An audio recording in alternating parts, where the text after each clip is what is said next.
그 젊은이는 지갑을 열었고 한 달 만에 뇌는 욕조에 담기게 됩니다. 이제 과학자들은 즐거운 경험에 대응하는 신경활동 패턴을 수집하고 복잡한 전극을 달고 있는 장치를 만들어서 욕조에 담긴 친구의 뇌에 동일한 패턴을 만들어주기만 하면 됩니다. 그런데 늘 그렇듯 문제가 생기죠. 어느 날 경비가 취한 채로 연구실로 들어와서 난데없이 욕조에서 뇌를 끄집어내갖고 뇌를 두 쪽으로 나눠버립니다. 바로 이게 리얼리즘이죠.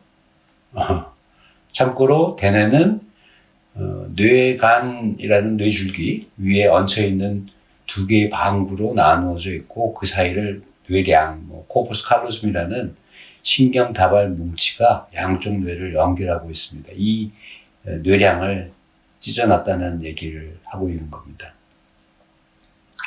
다음날 연구소는 난리가 났겠죠. 이제 막 발견한 새로운 신경 패턴 배치를 뇌에 연결할 계획을 세우고 있었는데 이걸 보고 프레드라는 친구가 말하기를 두 동강난 뇌를 치료 또는 수리 하여튼 고쳐서 패턴을 주려면 적어도 2달 정도는 걸릴 거라고 말을 합니다. 그런데 정작 뇌는 자신이 어떤 시간을 보냈는지는 모르고 우리만 알고 있을 거라고 얘기를 하죠. 이 점도 앞으로 이제 주보프가 계속 반복해서 하는 대목입니다. 경험 주체가 자기 인식을 하지 못한다는 얘기죠. 덧붙여서 프레드는 치료는 완벽하지 못할 것도 얘기를 하는데요. 분리된 두 뇌 사이에 이전보다 결함이 있으면 뇌 전체로서의 경험은 다르게 나타날 것 같다고 얘기를 합니다. 이때 버트라는 친구가 다른 아이디어를 내죠. 분리된 두 뇌신경 다발 하나를 이어주는 전기화학 배선을 연결하자고 말이죠. 그런데 그렇게 되면은 이제 한쪽에서 다른 쪽으로 자극이 넘어가지 않겠냐 말을 하는데 이 말을 들은 연구자들은 또 거기에 흥분을 감추지 못하는데 이 배선은 연결을 열심히 하면 한 일주일 정도 걸릴 거로 예상을 했나 봅니다. 이때 용감한 카산드라가 나섭니다. 카산드라 어디서 많이 들어보셨죠? 트로이 목마를 성 안으로 들리지 말라고 했던 예언자죠. 그 카산드라가 지금까지 우리는 친구의 경험을 지속시키는 데는 동의를 했다. 그 근거는 이런저런 경험의 신경이론이었고요. 그 신경이론에 따르면 뇌 활동 패턴을 유지할 수 있다는 전제 하에서만 기능하는 뇌의 맥락적 상태를 변경할 수 있다는 겁니다. 우리가 3주 전에 이제 친구의 뇌에 전달할 연목 구멍을 들여다보는 경험 상태에는 이런 조건이 들어맞죠.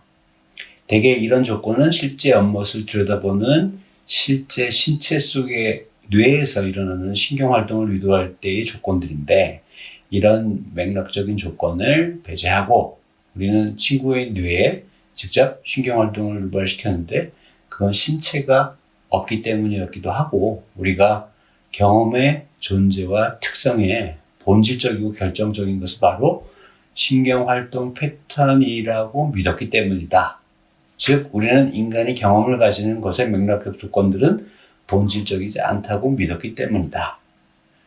우리가 경험을 얻는다는 것의 외적 조건을 필요 없는 것으로 여기고 있는 것은 우리가 가진 경험 개념의 외적 조건은 불필요하다고 우리가 정한 것이다. 라는 얘기하죠. 좀 복잡하긴 하지만 천천히 들여다보면은 이 맥락적 조건, 즉 신체적 조건, 외적 조건 이것이 과연 불필요한지 그런 의문을 제기하고 있으면서 그런데 이제 동료 과학자들이죠. 여러분들이 전선을 이용해 어찌 해보려는 건 우리 친구가 경험을 얻기 위한 정상적인 조건 하나를 더 비본질적으로 여기고 있다고 지적을 합니다.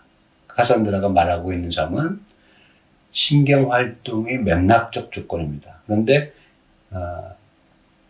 그 외의 친구들은 그 조건을 두 쪽 뇌의 접근성 조건이라고 말하고 있다고 합니다. 정상적으로 뇌 전체 경험을 얻기 위해서는 두 방구가 붙어 있어야 되는데 이 경우처럼 비정상적인 경우에 그 붙어 있어야 하는 근접성을 우회하는 방법을 통해서 같은 경험을 가질 수 있다고 말하는 거죠.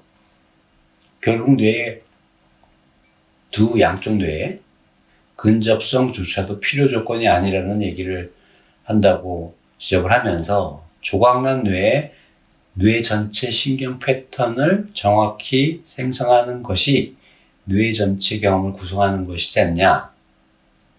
근접성이 그저 우회할 수 있는 무언가가 아니라 뇌 전체 경험을 갖는 절대 조건이고 원리일 수는 없는가라고 연구소 사람들에게 냉정함을 촉구를 하죠.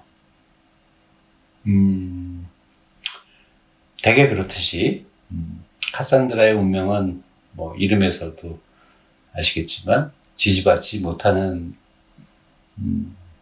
상황입니다. 자, 친구들의 말이 좀 그렇죠? 이 망할 놈의 뇌방구가 붙어있는지 떨어져 있는지 그 뇌방구가 어찌 알겠냐 라는 말이죠.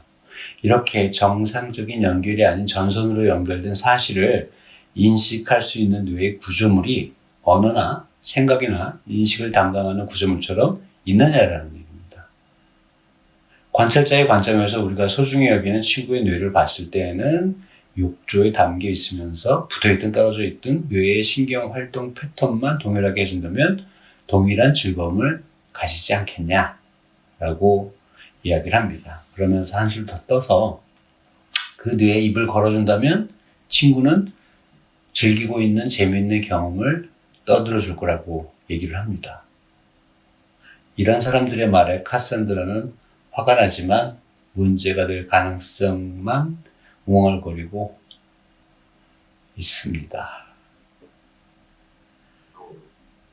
자, 연구자들이 갈라진 뇌를 연결하느라 이제 배선 작업을 하던 사이에 어떤 이가 작업 중단을 외칩니다. 그가 지적한 건 뇌량, 양쪽 뇌를 연결하는 뇌량으로 연결된 양쪽 뇌의 신호작용은 거의 동시적이지만 배선을 했을 경우에는 시간 지연이 생기고 양쪽 뇌에서 지연된 시간에 따라서 전체적인 패턴이 완성되지 않는다라는 이유입니다. 뇌 방구 내부의 신경활동은 정상적이지만 두 뇌 방구를 연결하는 신호의 지연으로 뇌 전체로서의 신경 활동 패턴은 동기화에 문제가 생긴다는 얘기죠. 이에 따라 경험은 의도한 대로 나타나지 않을 테고.